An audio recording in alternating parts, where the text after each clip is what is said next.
మీరు ప్రపంచంలో ఇలాంటి వ్యక్తులను చాలా మందినే కలిసి ఉంటారు.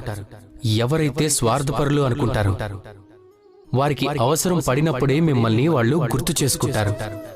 లేకపోతే సంవత్సరాలకు తరబడి మీకు కనపడరు. ఎప్పుడైతే వారికి మీ సహాయం అవసరం పడుతుందో, మీ సహాయం కోసం చేతులు కట్టుకొని మీ ముందు సిద్ధంగా ఉంటారు. మనకి వాళ్ళని చూస్తే చాలా కోపం వస్తుంది, మనసు చిన్నబోతుంది. మనసులో మనకి ఒక ఆలోచన వస్తుంది, ఈ వ్యక్తికి సహాయం ఎందుకు చెయ్యాలి అని. కానీ మీరు ఆ పనిని ఎప్పుడూ చేయకండి. మీకు అనిపిస్తుండొచ్చు నేను ఎందుకు ఇలా అంటున్నానని.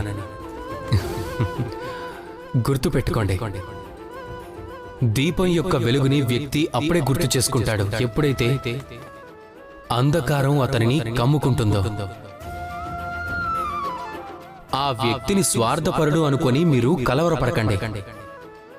మిమ్మల్ని మీరు ఒక దీపం అనుకొని ఆనందించండి. మిమ్మల్ని మీరు భాగ్యవంతులు అనుకోండి, వారి అవసరానికి సహాయంగా మిమ్మల్ని గుర్తు చేసుకున్నందుకు.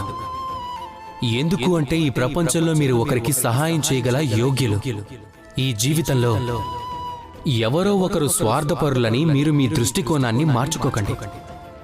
ఒక్క విషయాన్ని గుర్తుపెట్టుకోండి, మిమ్మల్ని మీరు పరమార్థులుగా గుర్తించండి. మనసు ప్రశాంతంగా ఉంటుంది. రాధాకృష్ణ.